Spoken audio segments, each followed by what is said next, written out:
జంతికలు తిన్న ప్రతి ఒక్కరూ మిమ్మల్ని రెసిపీ తప్పకుండా అడుగుతారు ఎలా చేశారని. టేస్ట్ అయితే మామూలుగా ఉండదు. హాయ్ అండి, నమస్తే, వెల్కమ్ టు తెలుగు తడక. ఈరోజు వీడియోలో జంతికల రెసిపీ చూపిస్తున్నాను. ఇంతకుముందు మీరు అన్ని రకాలు జంతికలు ట్రై చేసి ఉండొచ్చు. ఒకసారి ఇలా ట్రై చేయండి. పిండిని ఈ విధంగా కలిపి జంతికలు చేయండి. చాలా అంటే చాలా టేస్టీగా ఉంటాయి.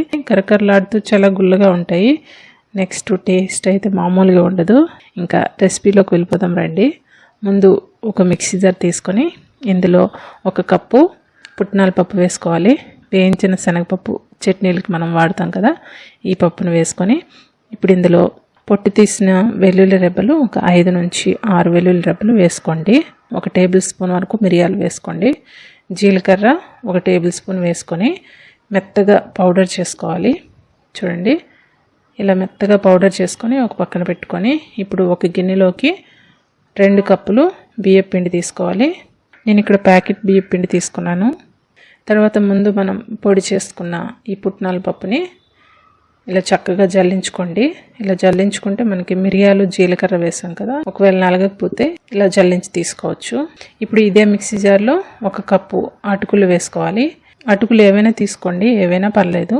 ఈ అటుకుల్లోకి జీలకర్ర మిరియాలు ఇవి కూడా మిగిలాయి కదా, ఇవి కూడా వేసుకొని మెత్తగా పౌడర్ చేసుకోవాలి. ఇలా మెత్తగా పౌడర్ చేసుకొని వీటిని కూడా మళ్ళీ జల్లించుకోవాలి. ఇలా జల్లించుకోవడం వలన మనం జంతికలు వేసేటప్పుడు హోల్స్లో స్టక్ అవ్వకుండా ఉంటుందన్నమాట. ఇలా జల్లించుకొని ఇప్పుడు ఇందులో 1 టీ స్పూన్ ఉప్పు, 1/2 టీ స్పూన్ కారం, మనం ముందు మిరియాలు కూడా వేసుకున్నాం కదా, అందుకని 1/2 టీ స్పూన్ అయితే సరిపోతుంది. వాము 1/2 టీ స్పూన్ తీసుకోండి. ఇది ఇలా చేతిలో వేసుకొని చక్కగా ఇలా నలుపుకొని వేసుకుంటే మంచి ఫ్లేవర్ అనేది వస్తుంది. తర్వాత 2 టేబుల్ స్పూన్ వరకు నువ్వులు వేసుకోండి. నల్ల నువ్వులైనా పర్వాలేదు, తెల్ల నువ్వులైనా పర్వాలేదు. ఇలా నువ్వులు వేసుకోవడం వల్ల జంతికలు తినేటప్పుడు చాలా టేస్టీగా ఉంటాయి. నెక్స్ట్ హెల్త్కి కూడా మంచిదే. పిండి మొత్తాన్ని ఒకసారి బాగా కలుపుకోవాలి. పిండి మొత్తానికి చక్కగా కలుస్తుంది. తర్వాత ఇందులో 2 నుంచి 3 టేబుల్ స్పూన్ల వరకు వెన్న వేసుకోండి. రూమ్ టెంపరేచర్లో ఉండాలి వెన్న. అప్పుడు మనకి పిండి ఇలా కలుపుకునేటప్పుడు పిండిలో చక్కగా మెల్ట్ అవుతుంది. వెన్నతో ఇలా చక్కగా పిండిని కలుపుకున్న తర్వాత ఇలా చేతిలోకి పిండిని తీసుకుంటే ముద్దలా కట్టాలి. ఒకవేళ ఇలా ముద్దలా కట్టకపోయింది అనుకోండి, మీరు మరొక టేబుల్ స్పూన్ వరకు వెన్న వేసుకొని మళ్ళీ కలుపుకోండి.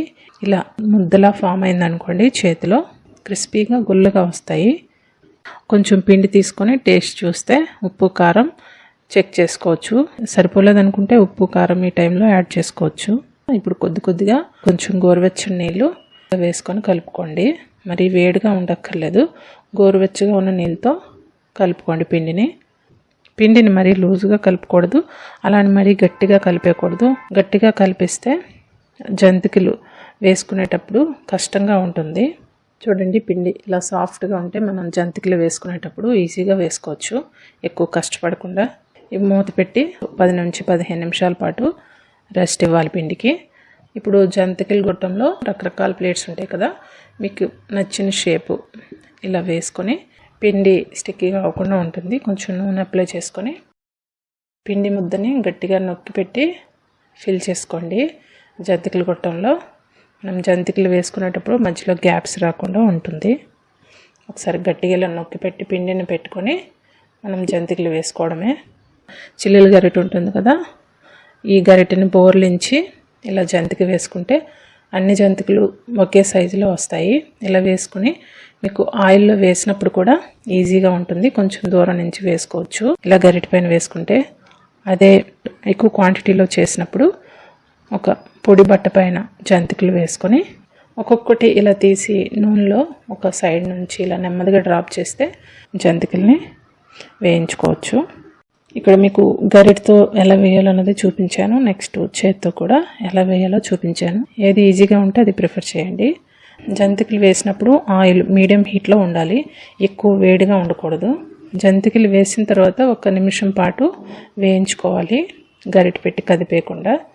1 నిమిషం తర్వాత 2 వైపులా తిప్పుకుంటూ జంతికల్ని వేయించుకోవాలి. అది కూడా మీడియం ఫ్లేమ్లో వేయించుకోండి. ఈ కలర్లో వచ్చినప్పుడు తీసుకుంటే సరిపోతుంది. చూడండి, కంప్లీట్గా బబుల్స్ అనేవి రావడం తగ్గిపోయింది కదా, చక్కగా ఫ్రై అయిపోయిన అర్థం. ఈ టైంలో ఆయిల్ నుంచి బయటికి తీసుకోవడమే, మరీ ఎక్కువ ఫ్రై చేసేయకూడదు. ఈ కలర్లో వచ్చినంత వరకు ఫ్రై అయితే సరిపోతుంది. ఇప్పుడు వీటిని ఇలా తీసుకొని ఒక ఎయిర్టైట్ కంటైనర్లో పెట్టుకుంటే 15-20 రోజుల వరకు ఫ్రెష్గా ఉంటాయి. ఇలా ఒకటి మీకు తుంచి చూపిస్తున్నాను చూడండి ఎంత క్రిస్పీగా వచ్చాయో. క్రిస్పీతో పాటు టేస్ట్ కూడా చాలా బాగుంటుంది. నెక్స్ట్ టైం చేసినప్పుడు పిండిని ఈ విధంగా కలిపి జంతికలు వేసుకోండి, చాలా టేస్టీగా ఉంటాయి. రెసిపీ ఎలా అనిపించిందో కామెంట్ చేయండి. నచ్చినట్లయితే లైక్ చేయండి, షేర్ చేయండి, సబ్స్క్రైబ్ చేయడం మర్చిపోవద్దు. Thank you so much for watching. Bye.